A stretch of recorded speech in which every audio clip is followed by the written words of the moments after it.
दोस्तों, क्या बंगाल का भूगोल और भविष्य हमेशा के लिए बदलने वाला है? क्या भारत के इस पूर्वी दरवाजे पर अब देश के दुश्मनों के लिए सारे रास्ते बंद हो चुके हैं? और आखिर ऐसा क्या हुआ है कि शपथ लेते ही बंगाल के नए मुख्यमंत्री ने पड़ोसी देश की नींद उड़ा दी है?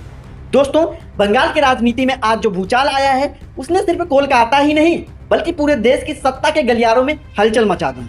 दावा किया जा रहा है कि पश्चिम बंगाल की सत्ता अब एक ऐसे नेता के हाथों में चली गई है जिससे आते ही सरहदों से लेकर सबसे बड़ा एक्शन शुरू कर दिया है। खबरें यह भी है कि सीमावर्ती इलाके में सुरक्षा एजेंसियां की गतिविधियां अचानक कई गुना बढ़ चुकी हैं और पड़ोसी देश अब तक बेचैनी फैल चुकी है। आखिर ऐसा क्या हुआ है कि ढाका से लेकर दिल्ली तक हर जगह सिर्फ इसी फैसले की चर्चा हो रही है? सूत्रों के मुताबिक मुख्यमंत्री पद की शपथ लेते ही तुरंत बाद एक ऐसी फाइल पर साइन कर दिए गए हैं जिसने सालों से अटके उस मुद्दे को फिर से जिंदा कर दिया है, जिससे लेकर केंद्र और राज्य सरकार के बीच लगातार टकराव चल रहा था।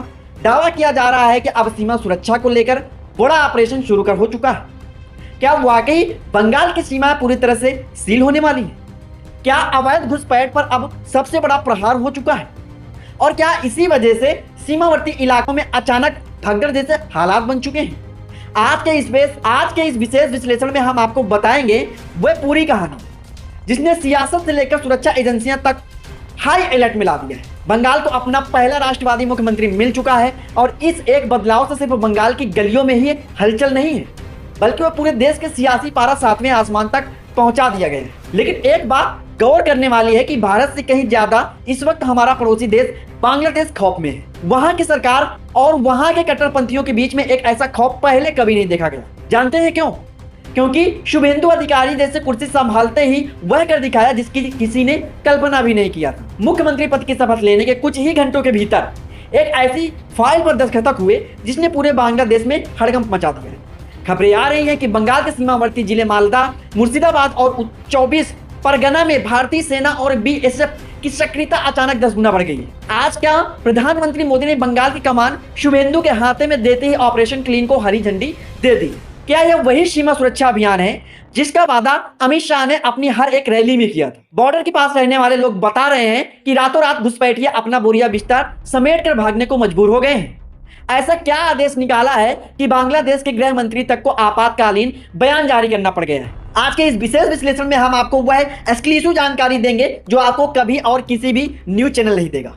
हम आपको बताएंगे कैसे कि शुभेंदु अधिकारी के एक फैसले ने बांग्लादेशी घुसपैठियों की टंकी रोड को हमेशा के लिए एक बंद करने के लिए तैयारी बना ली। क्या वाकई सेना ने बॉर्डर पर मोर्चा संभाल लिया है? और मोदी सरकार का वह कौन सा फैसला है जिसने बंगाल के दुश्मनों की रातों की नींद और दिन चैन को छीन लिया? दिल थाम कर बैठिएगा क्योंकि आज का यह वीडियो हर उस देशभक्त के लिए जरूरी है जो भारत की सुरक्षा के साथ कोई भी समझौता नहीं चाहता है। चलिए इस बड़े खुलासे की शुरुआत करते हैं। दोस्तों, राजनीति में कहा जाता है कि इरादे शब्दों से नहीं बल्कि फैसलों से जाहिर होते हैं। शुभेंदु अधिकारी के मुख्यमंत्री बनते ही यह साबित कर दिया है कि शपथ लेने के चंद घंटों के भीतर पश्चिम बंगाल के गृह विभाग से एक ऐसी फाइल पर मुहर लगी जिसकी चर्चा आज ढाका से लेकर दिल्ली तक हो रही है। खबर है कि शुभेंदु अधिकारी का पहला बड़ा फैसला 600 एकड़ जमीन तत्काल प्रभाव से बीएसएफ को सौंपने का है। आपको याद होगा कि पिछले कई सालों से केंद्र सरकार और ममता बनर्जी के बीच बॉर्डर फेंसिंग को लेकर ठनी हुई थी।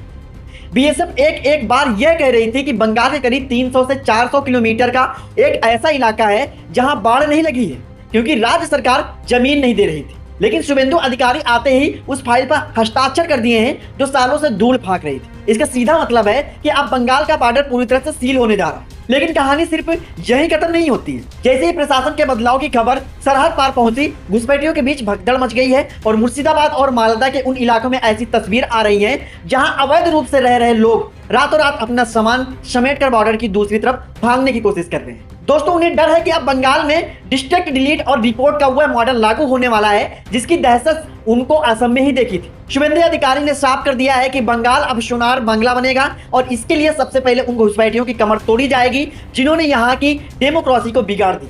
सूत्रों के मुताबिक केंद्रीय गृह मंत्रालय के निर्देश पर सिलीगुड़ी कॉरिडोर यानी हमारे चिकन नेक की सुरक्षा के लिए सेना की अतिरिक्त बटालियनों को अलर्ट पर मोड पर रख दिया गया है। और यह सिर्फ पुलिस का एक्शन नहीं है बल्कि यह एक राजनीतिक घेराबंदी है ताकि भविष्य में कोई भी देश विरोधी ताकत भारत की अखंडता को चुनौती न दे सके। सोचिए दोस्तों, जिस बंगाल में घुसपैठियों को वोट बैंक समझकर पाल पोस रहा बड़ा किया गया, वहां अब उनके पास भागने के अलावा कोई भी रास्ता नहीं बचा है। क्या यह मोदी सरकार का वह मास्टर स्ट्रोक है जिसके जरिए बंगाल को फिर से सुरक्षित बनाया जाएगा? यह तो बस शुरुआत है, आगे जो होगा वह बहुत ही घातक होगा और चौंकाने वाला होगा। दोस्तों, सीमा सील करना तो सिर्फ एक बाहरी सुरक्षा कवच है, लेकिन असली खेल तो बंगाल के भीतर चल रहा है। शुभेंदु अधिकारी के मुख्यमंत्री बनते ही जिस दूसरे सबसे बड़ी ताकत का इस्तेमाल किया गया है वह SIR यानी स्पेशल इंस्टीट्यूट रिसीवेन है, वह और भी चौंकाने वाला है। दोस्तों, सीमा सील करना सिर्फ तो एक ये बाहरी सुरक्षा कवच है, लेकिन असली खेल तो बंगाल के भीतर चल रहा है। शुभेंदु अधिकारी के मुख्यमंत्री बनते ही जिस दूसरे सबसे बड़ी ताकत का इस्तेमाल किया गया है वह है SIR यानी स्पेशल इंस्टीट्यूट रिवीजन।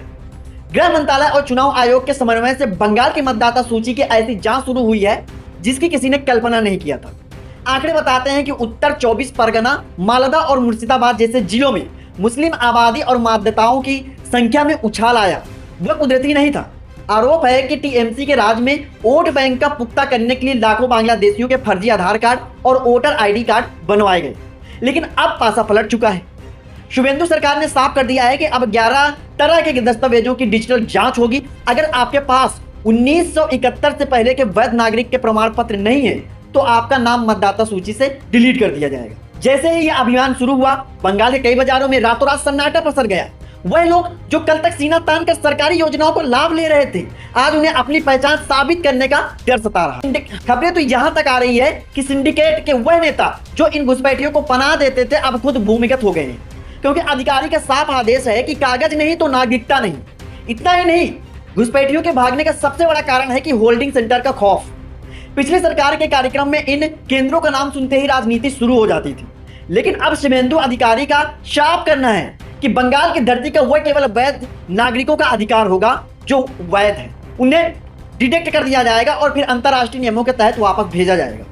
यही वजह है कि बांग्लादेश के बॉर्डर गार्ड्स यानी BGB ने अपनी तरफ से चौकसी बढ़ा दी है, क्योंकि उन्हें डर है कि भारत के लाखों का पुशबैक शुरू होने वाला है।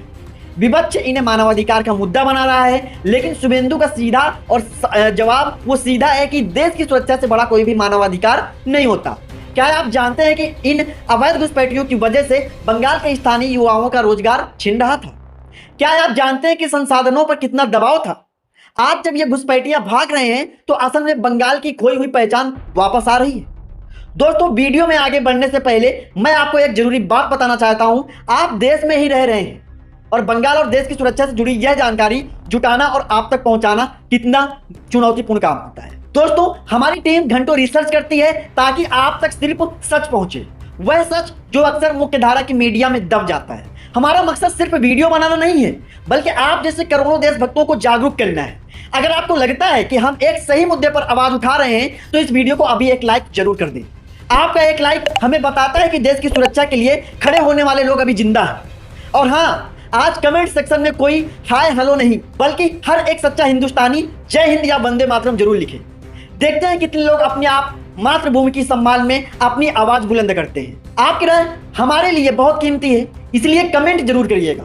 अगर आप हमारे लिए सोनार बंगला और सुरक्षित भारत के मिशन से जुड़ना चाहते हैं तो अभी इस चैनल को सब्सक्राइब कर लें और बेल आइकन को दबा लीजिएगा, क्योंकि याद रखिए, जब आप जागरूक होंगे तभी देश सुरक्षित होगा। चलिए दोस्तों, अब वापस चलते हैं उस बड़े खुलासे की तरफ कि कैसे मोदी सरकार का एक फैसला बंगाल की पूरी तस्वीर बदलने वाला है। दोस्तों, बंगाल की इस नई सरकार के एक्शन का असर सिर्फ वोट बैंक तक सीमित नहीं है, इसका सबसे गहरा असर पड़ा है उस काले कारोबार पर जिसने बंगाल की रंगों में जहर घोल दिया। आप शायद नहीं जानते होंगे, लेकिन भारत बांग्लादेश बॉर्डर दुनिया के उन इलाकों में से एक है जहां से नकली नोटें फेंकी, करेंसी जाती थी और ड्रग्स की सबसे बड़ी तस्करी होती थी। पिछले 15 सालों में बंगाल के कुछ सीमावर्ती इलाके अपराधियों और आतंकियों के लिए सुरक्षित पनाहगार बन गए थे। घुसपैठिए यहाँ आते थे, फर्जी पहचान पत्र बनाते थे और फिर पूरे देश में फैल जाते थे। लेकिन शुभेंदु अधिकारी आते ही गृह मंत्री से जीरो टॉलरेंस की नीति अपनाई। अब बॉर्डर पर सिर्फ BSF नहीं, बल्कि कुछ राजनीतिक पॉइंट पर भारतीय सेना की ही हलचल देखी जा रही है। देखिए, बात सिर्फ बंगाल की नहीं है, बात पूरे भारत की सुरक्षा की है। सिलीगुड़ी कॉरिडोर, जिसे हम चिकन नेक कहते हैं, यह बस बॉर्डर किलोमीटर का सकरा रास्ता है जो भारत को उत्तर पूर्व से जोड़ता है। खबरों की माने तो पिछले कुछ महीनों में यहाँ सेना की बटालियनों की संख्या बढ़ाई गई है, हथियारों और रसद की सप्लाई तेज कर दी गई है, क्योंकि खुफिया रिपोर्टों के मुताबिक घुसपैठियों और इन कॉरिडोर के आसपास अपनी बस्तियां बसाकर भारत के इस रणनीतिक गले को दबाने की कोशिश कर रहे थे। दोस्तों, अब अधिकारी राज्य में यहाँ परिंदा भी कोई पर नहीं मार सकता है। इस एक्शन का नतीजा देखिए कि बांग्लादेश के गृह मंत्री का बयान आता है कि भारत की तरफ से बड़ा पुशबैक होने वाला है और हमें तैयार रहना होगा। वहां के बाजारों में हड़कंप है क्योंकि उन्हें पता है कि अब डंकी रूट यानी वहां गुप्त रास्ते जिसे घुसपैठ होती थी वहां हमेशा के लिए रास्ता बंद किया जा रहा है। ड्रोन सर्विलांस और लेजर फेंसिंग के जरिए अब बॉर्डर की एक एक इंच तक निगरानी की जा रही है। बंगाल के मूल निवासी चाहे वो हिंदू हो या स्थानीय मुसलमान जो बरसों से इन घुसपैठियों के आतंक और अपराध से परेशान थे, आज वह राहत की सांस ले रहे हैं। शुभेंदु अधिकारी ने साफ संदेश दे दिया है कि बंगाल का कानून राज होगा और सिंडिकेट का नहीं। क्या यह मोदी सरकार की वह दूरगामी सोच है जो बंगाल को वापस उसका पुराना गौरव दिलाने की दिशा में एक बड़ा कदम उठा लिया? दोस्तों, यह फैसला सिर्फ बंगाल की सीमाओं तक सीमित नहीं है, बल्कि इसने दक्षिण एशिया की पूरी जियोपॉलिटिक्स को हिलाकर रख दिया है। जैसे शुभेंदु अधिकारी ने शपथ ली, बांग्लादेश के ढाका में बैठकों का दौर शुरू हो गया। वहां के गृह मंत्री का बयान मामूली नहीं था। उन्होंने साफ शब्दों में कह दिया कि भारत की नई सरकार अवैध प्रवासियों को वापस भेजने के लिए बड़ा कदम उठा सकती है। अब सवाल यह है कि बांग्लादेश इतना डरा हुआ क्यों है?